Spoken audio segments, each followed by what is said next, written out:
ఇశ్రాయేల్లారా, మీరును కూషీయులను నా దృష్టికి సమానులు కారా? నేను ఐగుప్తు దేశంలో నుండి ఇశ్రాయేలును, కఫ్తోరు దేశంలో నుండి ఫిలిష్తీయులను, కీరు దేశంలో నుండి సిరియలను రప్పించి తిని. ఇక్కడ మనము జ్ఞాపకం చేసుకుంటే ఫస్ట్ ఆమోసు. ఎవరు ఈ ఆమోసు ప్రవక్త? మొదటి అధ్యాయంలో మనం చూసుకుంటే, యూదా రాజాని ఉజ్జియా దినంలో ఇశ్రాయేలు రాజాకు యెహోషువ కుమారుడైన యెరోబాము దినముల్లోనూ భూకంపం కలుగుటకు 2 సంవత్సరముల ముందు ఇశ్రాయేలును గూర్చి తెకోవాలో పశువుల కాపరును ఆమోసు కనబడిన దర్శనం ఇది. ఎక్కడంటే ఇది ఈయన ఎక్కడ వాడంట? తెకోవా అనే ప్రదేశం నుంచి వచ్చిన ఒక పశువుల కాపరి. అసలు ఈ తెకోవా ప్రాంతం ఎక్కడుంది అన్న మనము ఒక ఐడియా కోసం మనం చూస్తే, ఇది యూదా దేశంలో ఉంది. అంటే అప్పటికి మనకు తెలుసు, సొలొమోను తర్వాత రాజ్యాలు 2గా విభజింపబడినాయి. 12 గోత్రాల్లో 10 గోత్రాలు ఇశ్రాయేల్ దేశంగా ఏర్పడింది. యూదా గోత్రము, బెన్యామీను గోత్రము, అదేవిధంగా యూదా గోత్రము, తర్వాత కొంతమంది లేవీయులు, బెన్యామీను గోత్రం అన్నీ కలిపి యూదా దేశంగా ఏర్పడింది. అయితే 10 గోత్రాల పైన ఉన్నాయి, 2 గోత్రాలు కింద ఉన్నాయి. ఇక్కడ విచిత్రం ఏంటిదంటే, ఆమోసు గ్రంథం మొత్తం మనం చదువుకుంటూ వెళ్తే, మొదటి అధ్యాయంలో మనం చూసుకుంటే, 2వ అధ్యాయం 3వ అధ్యాయం అన్నీ చూసుకుంటే, ఒక వ్యక్తి ఇక్కడ నుంచున్నాడు.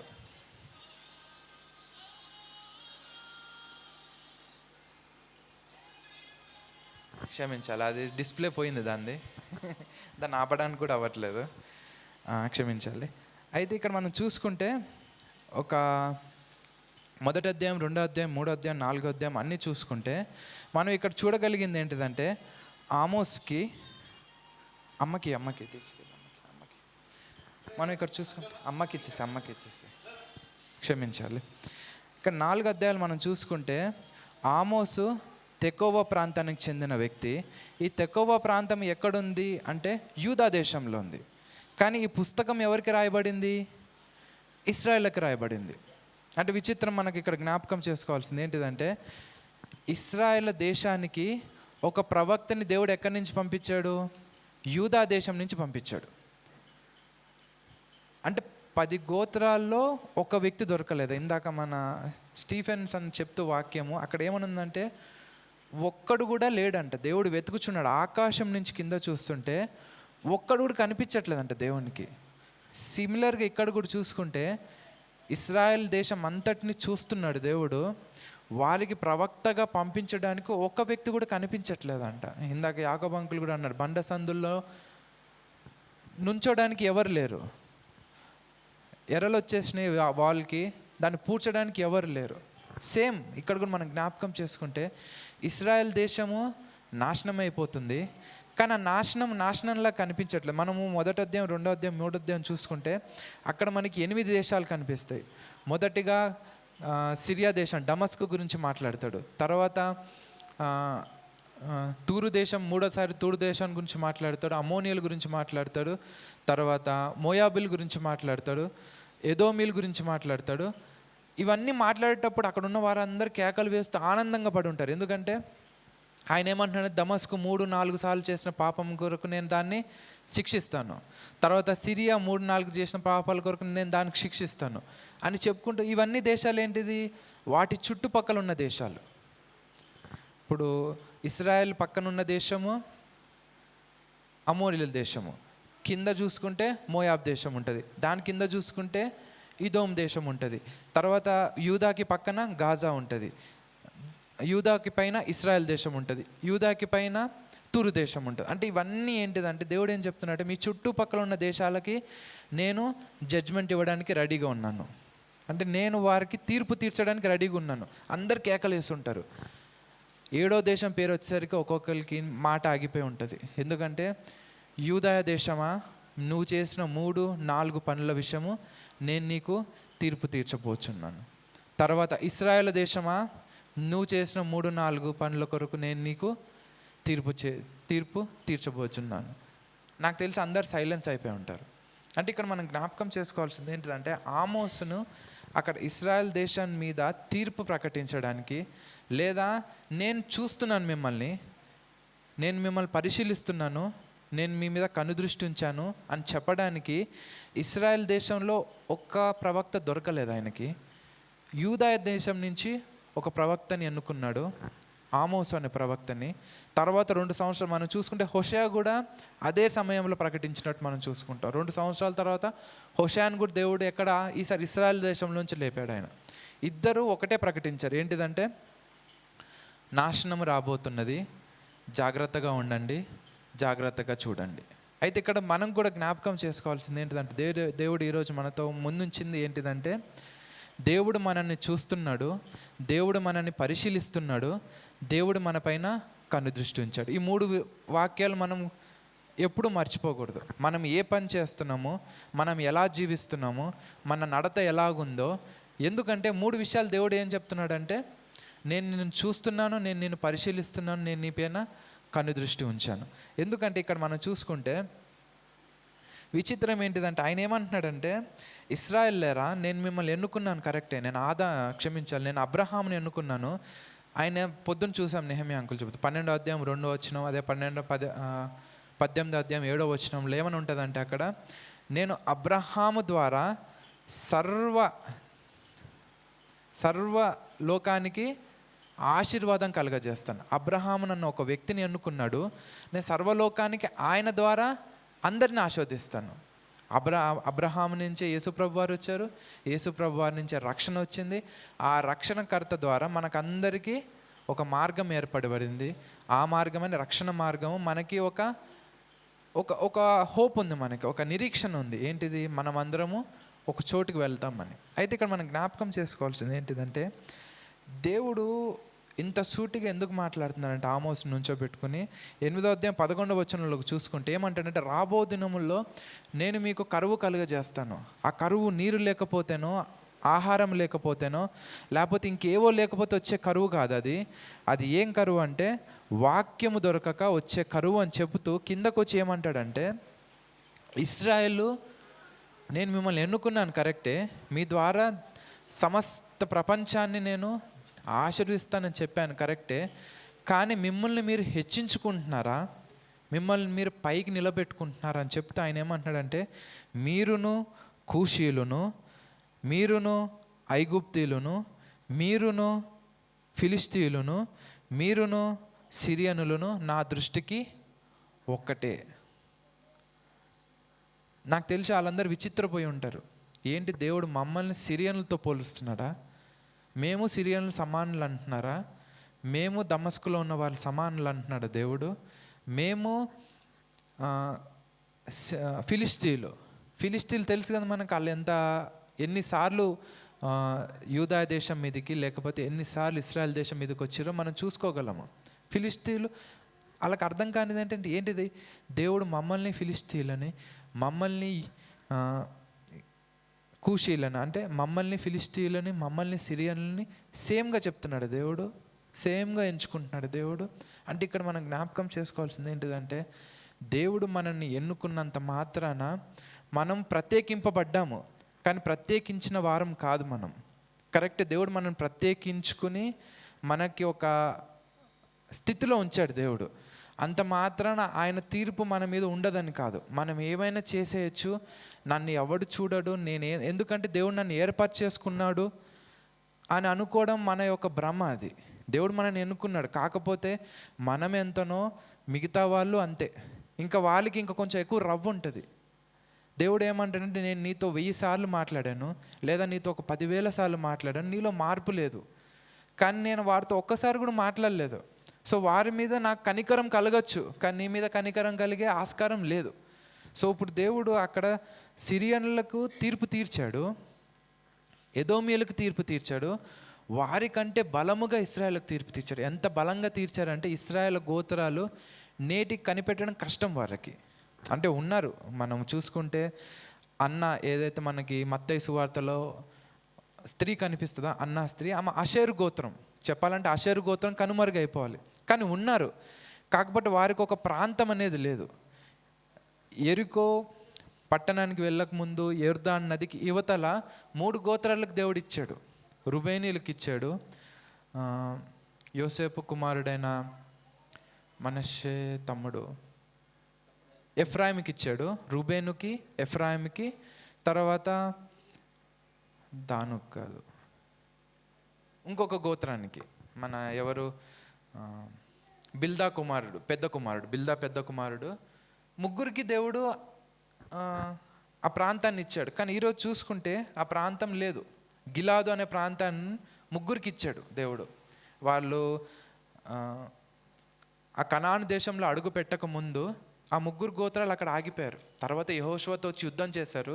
కానీ ఆ 3 గోత్రాలకు దేవుడు అక్కడ ఆ స్థలాన్ని ఇచ్చాడు. కానీ నేటికి ఆ స్థలం వారికి లేదు. ఇప్పుడు నేటి దినంలో ఆ స్థలం చూసుకుంటే జార్డన్ సిటీ, జార్డన్ కంట్రీలో ఉంది. అప్పుడు అది ఇశ్రాయేల్ దేశానికి లేదు. అక్కడ ఉండాల్సిన 3 గోత్రాలు లేదా 3 ట్రైబ్స్ లేవు, కనుమరుగైపోయినాయి. అంటే ఇక్కడ మనం జ్ఞాపకం చేసుకోవాల్సింది ఏంటిదంటే, దేవుడు సన్నిహితంగా ఎన్నుకున్న భక్తుడు దేవుని దగ్గర పెట్టుకున్నప్పుడు, సింపుల్గా చెప్పాలంటే మనము సూర్యునికి ఎంత దగ్గర ఉంటే మనకు అంత వేడి ఉంటుంది, ఎంత దూరం వెళ్తే అంత చల్లగా ఉంటుంది. బెనిఫిట్స్ ఉండవంటే, సూర్యుని దగ్గరికి వెళ్ళే కొద్దీ మనకి మేబీ చాలా బెనిఫిట్స్ ఉండొచ్చు, లేదా దూరంకి వెళ్ళే కొద్దీ బెనిఫిట్స్ ఉండొచ్చు. కానీ 2 ఉంటాయి మనకు, ప్రోస్ కాన్స్. మహాపరిశుద్ధుడైన దేవునికి దగ్గరికి వెళ్తున్నామంటే సంతోషము, ఆనందము, దీర్ఘశాంతము అన్నీ ఉండొచ్చు. కానీ వాటితో పాటు భయం కూడా అంతే ఉండాలి. ఎందుకంటే మహోన్నతుడైన దేవుని దగ్గరికి వెళ్తున్నామంటే మన ప్రవర్తన అంత జాగ్రత్తగా ఉండాలి. మనము అహరోను కుమారులు చూసుకుంటే, మొట్టమొదటిసారి వాళ్ళు అర్పించడానికి దేవుడు ఎన్నుకున్నాడు. అహరోను ప్రధాన యాజకుడిగా ఎన్నుకున్నాడు. వారిద్దరు కుమారులని యాజకులుగా ఉన్నారు. చిన్న తప్పిదమే వాళ్ళు చేసింది. మనకు అనిపిస్తుంది చిన్న తప్పిదమే చేసింది, కానీ దేవుడు చాలా కోపంగా తీసుకున్నాడు. ఎందుకంటే 6 లక్షల కాల్బలంలో ఒక్కరిని ఎన్నుకున్నాను నేను. ఎవరిని? అహరోను ఒక్కరిని ఎన్నుకున్నాను. వాళ్ళిద్దరు కుమారులకి అద్భుతమైన స్థితిలో ఉంచాను. కానీ వాళ్ళు ఏం చేశారు? నేను చెప్పింది వినకుండా ఏదో అగ్ని తీసుకొచ్చారు. నేను చెప్పిన అగ్ని కాకుండా వేరే అగ్ని తీసుకొచ్చారు. వెంటనే దేవుడు కాల్ చేశాడు అక్కడ. అయితే మనం టాపిక్లోకి వెళ్తే, ఇక్కడ మనం జ్ఞాపకం చేసుకోవాల్సింది ఏంటిదంటే, ఇశ్రాయేల్ ఉన్నారు అక్కడ. వారు చుట్టూ ఎవరున్నారు? మనం సంసోను చూసుకుంటే, సంసోనుకి ఫిలిస్తీన్తో యుద్ధం ఎప్పుడు. తర్వాత గిద్యోను చూసుకున్నా సరే అప్పుడు కూడా ఫిలిస్తీన్లే. తర్వాత ఎదోమీలతో యుద్ధమే, అమ్మోరీలతో యుద్ధమే. తర్వాత ఇటు పక్కన చూసుకుంటే మోయాబీలతో యుద్ధమే. కానీ ఇక్కడ మనం విచిత్రం ఏమనిపిస్తుందంటే, దేవుడు ఏం మాట్లాడుతున్నాడంటే, ఇక్కడ నేను ఐగుప్తులో నుండి ఇశ్రాయేలును రప్పించాను, అలాగే కఫ్తోరు దేశంలో నుండి ఫిలిస్తీన్లను రప్పించాను. మనకేమనిపిస్తుంది? జనరల్గా చెప్పాలంటే, నేను ఇప్పుడు ఇశ్రాయేల్ దేశంలో ఉన్నానంటే నా పక్కన ఫిలిస్తీన్లు ఉండకూడదు అనుకుంటాను. నేను ప్రశాంతంగా ఉండొచ్చు నేను, అంతే కదా. పక్కన శత్రువు ఉంటే ఎవరికి ప్రశాంతత ఉండదు? ఎవరికి ఉండదు. కానీ దేవుడు ఏం చెప్తున్నాడు?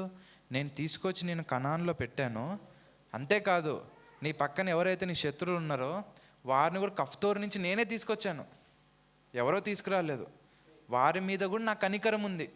అంటే నిన్ను శోధించడానికి అయి ఉండొచ్చు, కానీ వారిని కూడా విడిపించాడు. కఫ్తోరులు మరి ఎవరి చేతిలో ఉందో నాకు తెలీదు, హిస్టరీలో చూసుకుంటే. అక్కడి నుంచి ఫిలిస్తీన్లు నడిపించి ఎక్కడ తీసుకొచ్చారు? ఇశ్రాయేల్ పక్కన తీసుకొచ్చి కూర్చోబెట్టాడు దేవుడు. ఇక్కడ మనకి ఏం అర్థమవుతుందంటే, మన పక్కన ఉన్న సమస్య కూడా ఉంటుంది, ఎప్పుడు మన పక్కనే ఉంటుంది సమస్య, కానీ దానికి సొల్యూషన్ కూడా దేవుడు పెడతాడు. కాకపోతే సమస్య ఎందుకు పెడతాడు అన్న ప్రశ్న వేసుకుంటే, పరిశుద్ధాత్మని మీద ఆనుకోవడానికి మనకి సమస్య ఉంటుంది. ఇప్పుడు సింపుల్గా చెప్పాలంటే, ఒక బార్డర్కి ఇస్తాం. ఇప్పుడు నేనే బయటకు వచ్చాను, నా పిల్లోడికి ఏం చెప్తాను? అరే నువ్వు బిల్డింగ్ కిందకి దిగి రావద్దు, వస్తే కిందకు వచ్చి పార్కింగ్లో ఆడుకుని వెళ్ళిపో. అది బార్డర్ నేను క్రియేట్ చేసింది.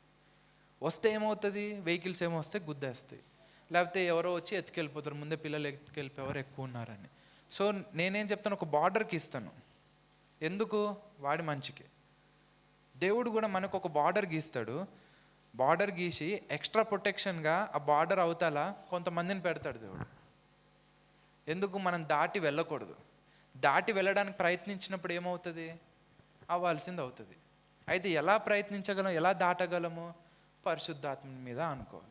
ఇప్పుడు మా పిల్లోడే కింద పార్కింగ్లో ఆడుకుంటున్నాడు, నేను బండి మీద వచ్చాను, నాన్న నాకు ఏదైనా కావాలంటే నేను బండి మీద ఎక్కించుకుని తీసుకెళ్తాను, అప్పుడేమీ ప్రాబ్లం లేదు. బార్డర్ దాటాడు, కానీ ఎవరితో దాటాడు? వాళ్ళ నాన్నతో దాటాడు. కానీ ఒక్కడే దాటగలడు బార్డరు?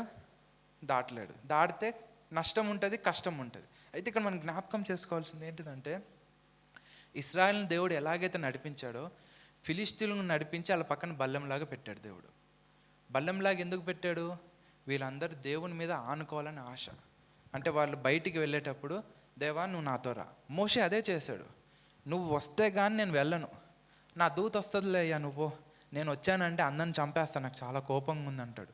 లేదయ్యా నువ్వు రావాలి, చచ్చినా సగం మంది చచ్చినా నాకు ప్రాబ్లం లేదు, కానీ నువ్వు నాతో రావాలి.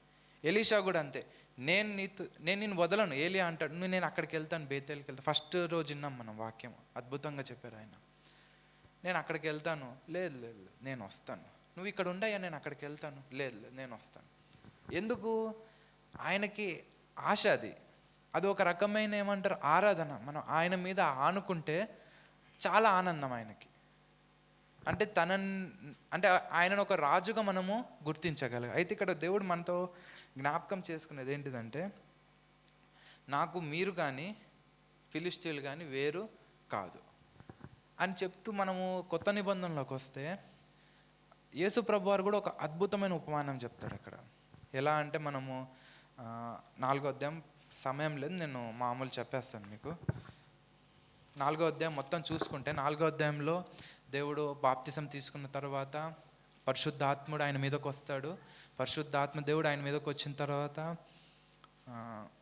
అరణ్యంలోకి వెళ్ళి అక్కడ శోధింపబడిన తర్వాత ఆయన గలిలయకి వెళ్తాడు. అక్కడ అనేకమైన అద్భుత కార్యాలు చేస్తాడు. అక్కడి నుంచి కపెర్నహూముకి వెళ్తాడు, అక్కడ అద్భుత కార్యాలు చేస్తాడు. తర్వాత తన సొంత ఊరైన నజరేతుకు వస్తాడు. ఆయన నజరేతుకు వచ్చి అక్కడ యెషయా 61వ అధ్యాయం తీసి చదివేసి, నేడు మీ వినికిడిలో ఈ వాక్యము నెరవేరింది అని చెప్తాడు.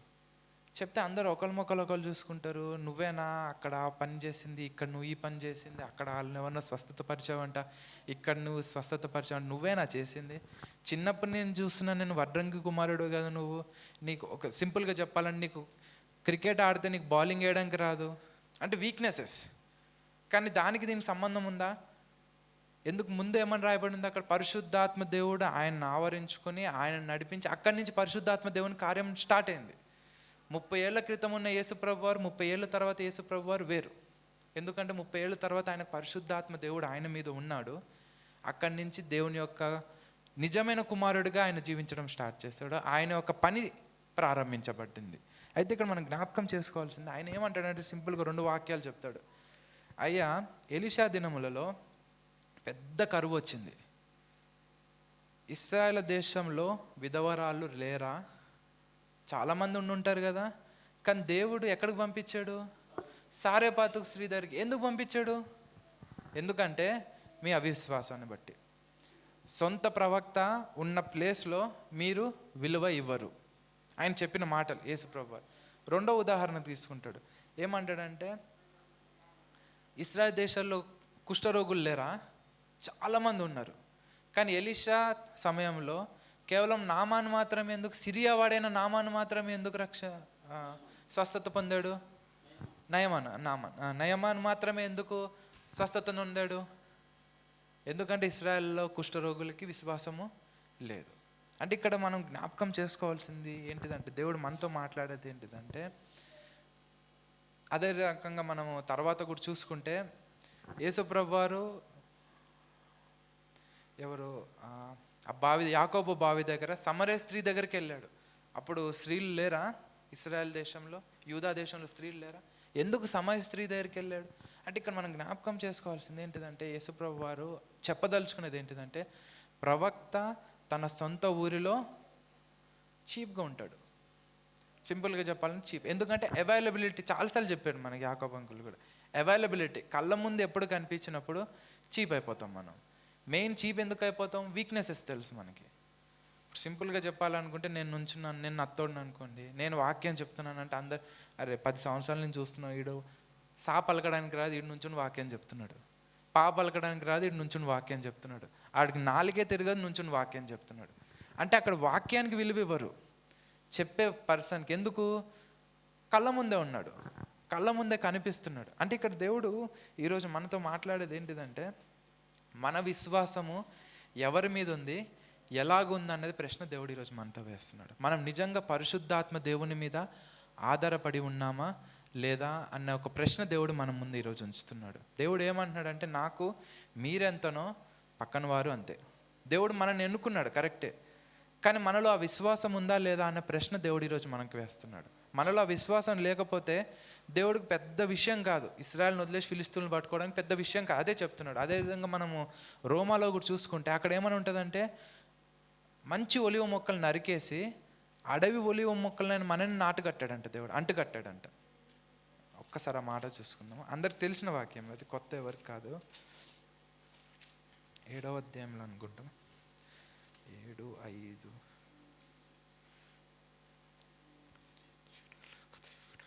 గర్వించక అని ఉంటుంది.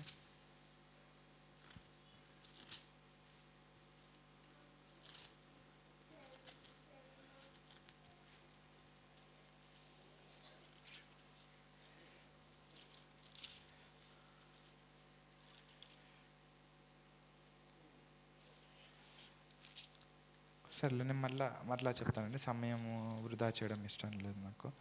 అయితే రోమా పత్రికలోనే 4-5-6 అధ్యాయాల్లో రైట్ సైడ్లో ఉంటుంది. అక్కడ ఏమంటాడంటే దేవుడు, నేను ఇశ్రాయేలుని ఎన్నుకున్నాను, కరెక్టే, వాళ్ళు మంచి ఒలివ మొక్కలు, ఎందుకంటే నేను నాటాను ఆ మొక్కలని. ఆ మంచి ఒలివ మొక్కలు సారవంతమైన ఫలాలు పండట్లేదని మొక్కలు నరికేశాడంట దేవుడు. వాటికి అడవి ఒలివ మొక్కలు మనం తీసుకొచ్చి అంటుకట్టాడంట. అంటుకట్టినందుకు ఏమంటాడంటే, మీరు గర్వించొద్దు. దేన్ని చూసి? సారవంతమైన ఒలివ మొక్కలను చూసి మీరు గర్వించొద్దు. ఎందుకు గర్వించొద్దు? వారి స్థానాన్ని నీకు ఇచ్చాను నేను, మంచిదే, కానీ నీ విశ్వాసం ఎలా ఉంది, నీ నడత ఎలా ఉంది? వాళ్ళలాగానే ఉంటే నిన్ను నరికేయడం నాకు పెద్ద విషయమే కాదు.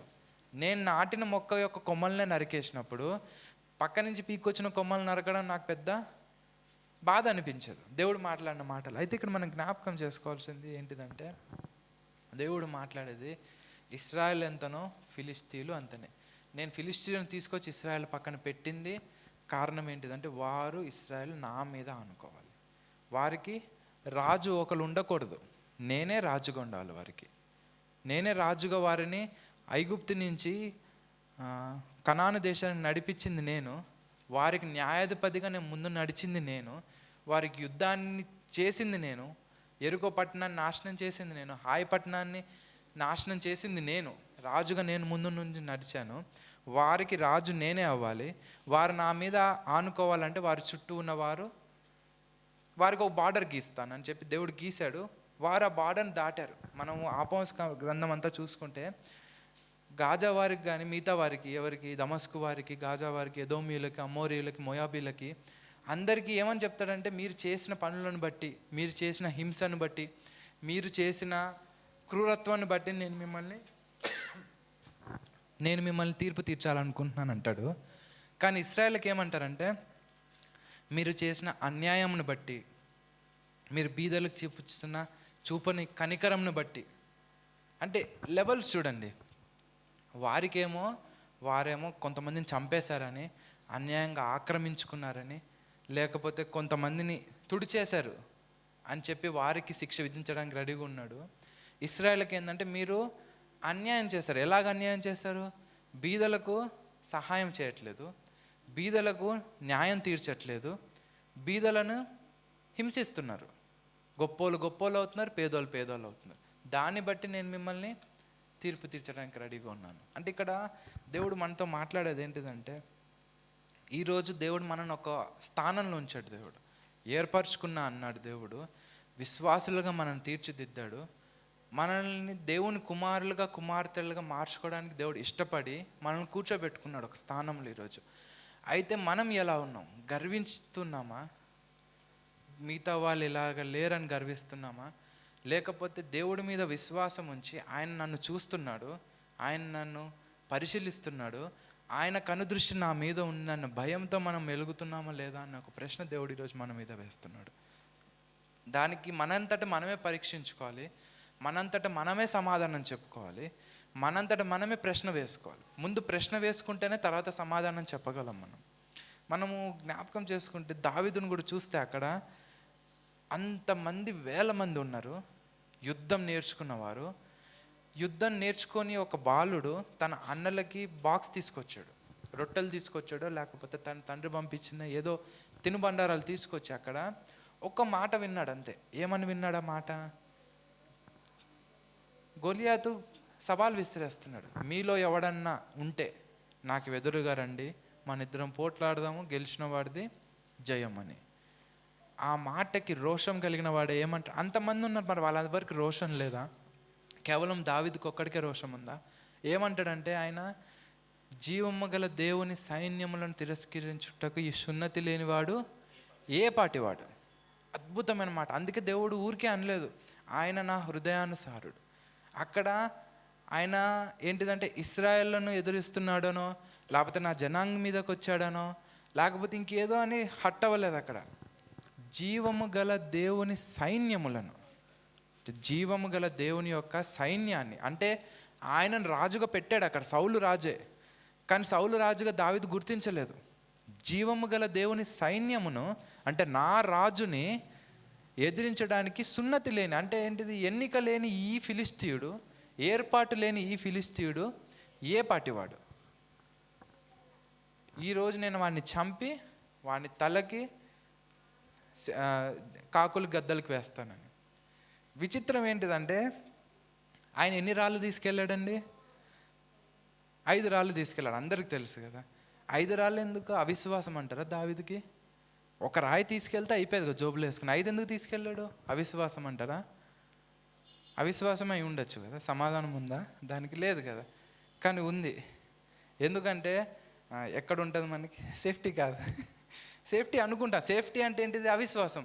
దేవుడు ఒక దాంతో కొట్టలేకపోతే ఇంకో 2 తీసుకుందాం, లేకపోతే 3 తీసుకుందాం. నాకు రిఫరెన్స్ కరెక్ట్ గుర్తులేదు, నెక్స్ట్ టైం వచ్చినప్పుడు రిఫరెన్స్ చూస్తారు. 2 రాజుల్లోనూ 1 రాజుల్లోనూ ఉంటుంది. ఏంటిదంటే గొలియాతుకు 4 అన్నదమ్ములు ఉన్నారంట. సో మనోడు ఒక్కడికి కాదు 5 రెడీ అయ్యాడు. ఇప్పుడు నేను గొలియాతుని కొడితే వాళ్ళ 4 అన్నదమ్ములు వస్తారు, వాళ్ళకు కూడా నేను రెడీ. అంటే విశ్వాసం. ఒక్కడిని కాదు, 100 మంది రాని. అందుకే దేవుడు ఊరికే అనలేదు, దావీదు ఊరికే అనలేదు, నా కుడి పక్కన 10,000 మంది, ఎడం పక్కన 1000 మంది పడినా నేను భయపడను. ఎందుకు భయపడను అంటున్నాడు ఆయన? నా రాజు, జీవము గల దేవుడు నాకు సైన్యానికి అధిపతిగా ఉన్నాడు, నాకు భయం లేదు. అంటే ఆ విశ్వాసం అద్భుతమైన విశ్వాసం. మనం ఆలోచించడానికి కూడా సరిపోదు. మనోడు ఆలోచన ఏంటిదంటే, జనరల్గా ఎక్కడైనా గొడవ అయితే ఫస్ట్ అక్కడ వచ్చేది ఎవరంటే అన్నదమ్ములే వస్తారు. ఫోన్ చేస్తారు, అన్న రా అన్న. ఫ్రెండ్స్ ఇప్పుడు మామూలు వేరే ఫ్రెండ్స్, కానీ ఇంటి దగ్గర ఏదైనా గొడవ జరిగిందంటే ఫస్ట్ ఏంటిది? అన్నదమ్ములు ఖచ్చితంగా వచ్చేస్తారు. అరే మీ తమ్ముడిని ఎవడో కొడుతున్నా అంటే 2 అన్నలు వెళ్ళిపోతారు అక్కడ పరిగెత్తి. సో మనోడు రెడీ అయిపోయాడు దానికి. సో గొలియాతుని నేను కొడుతుంటే ఖచ్చితంగా ఎవరు వచ్చినా రాకపోయినా భయపడుతాను మీతో ప్రాణ భయంతో, కానీ అన్నలు తమ్ములు ఖచ్చితంగా వచ్చి నుంచుంటారు అక్కడ. సో మనోడు రెడీ అయిపోయాడు, నేను 5 తీసుకెళ్తాను. అంటే మనం జ్ఞాపకం చేసుకోవాల్సింది ఏంటిదంటే సంపూర్ణమైన విశ్వాసం. మనం అంత చూపించలేము, ఖచ్చితంగా చూపించలేము మనం అంతా, కానీ మన తాహత తగ్గట్టు చూపించాలి. అందుకే దేవుడు ఏమంటాడంటే, శిష్యులు అడుగుతారు, దేవా నాలో విశ్వాసాన్ని పెంపొందించమంటే ఆయన ఏమంటాడంటే, ఆవగింజంత విశ్వాసం ఉంటే చాలు అంటాడు ఆయన. జస్ట్ ఆవగింజంత విశ్వాసం ఉంటే చాలు, ఈ కొండ నువ్వు వెళ్ళి సముద్రంలో పడంటే పడుతుందంట. అంటే క్వాంటిటీ ఇంపార్టెంట్ కాదు, క్వాలిటీ గురించి దేవుడు మాట్లాడతాడు. ఎంత సమయం వరకు మనం కొనసాగుతాం. పేతురు కూడా 2 అడుగులు వేస్తాడు, నీళ్ళ వైపు చూస్తాడు, గాలి వైపు చూస్తాడు, మునిగిపోసాగాడు. అంటే విశ్వాసం లేకుండానే అడిగి వేస్తాడా? విశ్వాసంతోనే అడిగి వేస్తాడు, కానీ ఆ విశ్వాసాన్ని కొనసాగించలేకపోయాడు. దేవుడు ఈరోజు మనతో మాట్లాడేది అదే. మిమ్మల్ని నేను ఎన్నుకున్నాను కరెక్టే, మీ విశ్వాసమును బట్టియో, లేకపోతే మీ అర్హతను బట్టియో, లేకపోతే మీ చదువును బట్టియో, మీ ఆస్తిని బట్టియో నేను మిమ్మల్ని ఎన్నుకోలేదు. నా కృపని బట్టి నేను మిమ్మల్ని ఎన్నుకున్నాను. మీరు ఆ విశ్వాసాన్ని కొనసాగిస్తున్నారా లేదా అనే ప్రశ్న దేవుడు మన ముందు ఉంచాడు ఈరోజు. ఇశ్రాయేలుకి ఆ రోజు చూపించాడు, మీరు ఏదో గ్రేట్ అనుకుంటున్నారు, కాదు, నాకు మీ చుట్టుపక్కల ఉన్న వారెంతో మీరు అంతే. వారికి తీర్పు తీరుస్తాను, నీకు తీర్పు తీరుస్తాను. నీకు ఇంకా ఎందుకు తీర్పు తీరుస్తానంటే, నీకు చెప్పడానికి నీ జనాంగం నుంచి నాకు ఒకటి దొరకలేదు, పక్క దేశం నుంచి ఆమోసం నడిపించాను నేను. అంటే మనం అంత దౌర్భాగ్య స్థితిలోకి వెళ్ళకూడదు. మన ఇంట్లో ఏదైనా ఒక తప్పు జరుగుతుందంటే మనం నుంచి మన ఇంట్లో తప్పు జరుగుతుందని చెప్పగలిగే స్థితిలో ఉండాలి. పక్కింట్లోంచి ఎవడో ఒక్కడు వచ్చి చెప్పాల్సిన అవసరం మనకి లేదు. ఎందుకంటే మన ఇంట్లో పరిశుద్ధాత్మ దేవుడు ఉంటే మనల్ని గద్దిస్తాడు, మనతోనే మాట్లాడతాడు. అంటే దేవుడు ఈరోజు మనతో మాట్లాడేది ఒకటే మాట, నా మీద విశ్వాసం ఉంచి మీరు మీ నడకను కొనసాగిస్తున్నారా లేదా అనే ప్రశ్న. విశ్వాసం ఉంచి ఎలా కొనసాగించగలమంటే పరిశుద్ధాత్మ దేవుని మీద ఆనుకున్నప్పుడే. అక్కడ మనం ఆ రోజు 3 భక్తులను చూసాము. 17 సార్లు కొట్టడానికి వచ్చారు, కొట్టి వెళ్ళారంటే అది నాకు విచిత్రంగా ఉంది. శీలంశెట్టి డేవిడ్ గారు లాస్ట్ టైం కూడా చెప్పారు, 17 సార్లు 18 సార్లు. ఒకసారి ఒక ప్రెగ్నెంట్ ఉమెన్, అంటే 7-8 నెలలు ఉండొచ్చు, తెలియదు నాకు కరెక్ట్గా, కాలుతో తంతే పిండం పడిపోయింది. పెద్ద కేసు అయింది. ఆ పిల్లని కోల్పోయింది ఆ తల్లి. అలాంటి పరిస్థితుల్లో నెక్స్ట్ రోజు ఎలా నుంచోగలిగాడు ఆయన? మళ్ళీ నుంచుని వాక్యం ఎలా చెప్పగలిగాడు? పరిశుద్ధాత్మ దేవుని మీద ఆనుకున్నాడు. తర్వాత 3వ రోజున వచ్చారు కదా ఆయన, రెహమత్ నగర్ పాస్టర్, ఆయనది కూడా అద్భుతం. కత్తిఘాట్లు చూపించాడు లైవ్గా. నుంచుని ఏమంటున్నాడంటే, నేను హతసాక్షిగా చనిపోవాలన్న ఆశ నాలో ఉంది. స్టెఫెన్ మాట్లాడిన మాట నాకు ఆ రోజు మైండ్లో తిరుగుతూనే ఉంది, అదే మాట, ఆయన చెప్పిన మాటను బట్టి. అంటే మనం ఈరోజు జ్ఞాపకం చేసుకోవాల్సింది, అంటే వాళ్ళు మాట్లాడిన తర్వాత నా విశ్వాసము, నా నడత ఎంత చిన్నగా ఉందో నాకు అనిపించింది ఆ రోజు. మన విశ్వాసం ఈరోజు, ఈ వాక్యం ఏదో దేవుడు మీతో మాట్లాడుతున్నాడు, నాతో ఆ రోజు మాట్లాడిన మాటలు మీతో పంచుకుంటున్నాను నేను. మరలా నాతో 2వసారి మాట్లాడుతున్నాడు దేవుడు. వారికి ఉన్న విశ్వాసం, వారికి ఉన్న నడత, వారు పరిశుద్ధాత్మ దేవుని మీద ఆనుకున్న ఆ మోపిన ఆ బరువును నువ్వు ఎంతవరకు మోపుతున్నావు, నువ్వు ఎంతవరకు నడుస్తున్నావు, నువ్వు ఎంతవరకు ఆయన వైపు చూసి నడవగలుగుతున్నావు. నువ్వేదో పెద్ద గ్రేట్ అనుకుంటున్నామో, నువ్వెంతనో నాకు పక్కన వారు అంతే. ఇశ్రాయేలు నా కనుగుడ్డుని ముట్టుకున్నవారు అని దేవుడు మాట్లాడాడు. ఈ వాక్యంతో ఏం చెప్తున్నాడు అంటే, ఇశ్రాయేల్నే కాదు, ఫిలిస్తీన్లను పట్టుకున్నా నాకు ఒకటే. ఎందుకంటే ఇశ్రాయేల్ నన్ను రిజెక్ట్ చేసినప్పుడు నేను ఫిలిస్తీన్లను ఎన్నుకుంటాను. ఇప్పుడు నేను అనేవాడిని దేవుని రిజెక్ట్ చేస్తే, నువ్వు కాకపోతే పక్కనోడు. నేను ఎన్నుకుంటే ఎవరినైనా గాడిదతోనే నాట్యం చేయించగలను అంటాడు దేవుడు. నువ్వేమన్నా పెద్ద గ్రేట్ అని దేవుడు నాతో మాట్లాడిన మాటలు ఆ రోజు.